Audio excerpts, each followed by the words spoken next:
আমি সত্যি খুব ভাগ্যবান ঈশ্বরের কাছ থেকে তোমার মতো একজনকে উপহার হিসেবে পাওয়ার জন্য। পরজন্ম বলে যদি কিছু থাকে, তবে ঈশ্বর যেন আমার জন্য তোমাকেই তুলে রাখে। প্রয়োজন ছাড়া যে পাশে থাকে সে হচ্ছে প্রিয়জন। অপেক্ষায় ছিলাম, আসনি, মিস করেছিলাম, বোঝনি, আপনজন ভেবেছিলাম, মাননি, দুঃখের ভাগ নিতে চেয়েছিলাম, শেয়ার করনি। তুমি রাগী সেটা জানতাম, কিন্তু নিষ্ঠুর সেটা বুঝতে পারিনি। জীবন হেরে যায় মৃত্যুর কাছে, সুখ হেরে যায় দুঃখের কাছে, ভালোবাসা হেরে যায় অভিনয়ের কাছে, আর বিশ্বাস হেরে যায় অহংকারের কাছে।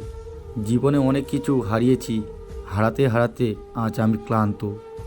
এখন আর হারানোর ভয় করি না, কারণ পৃথিবীতে যা কিছু নেই তা হারানোর ভয়ও নেই।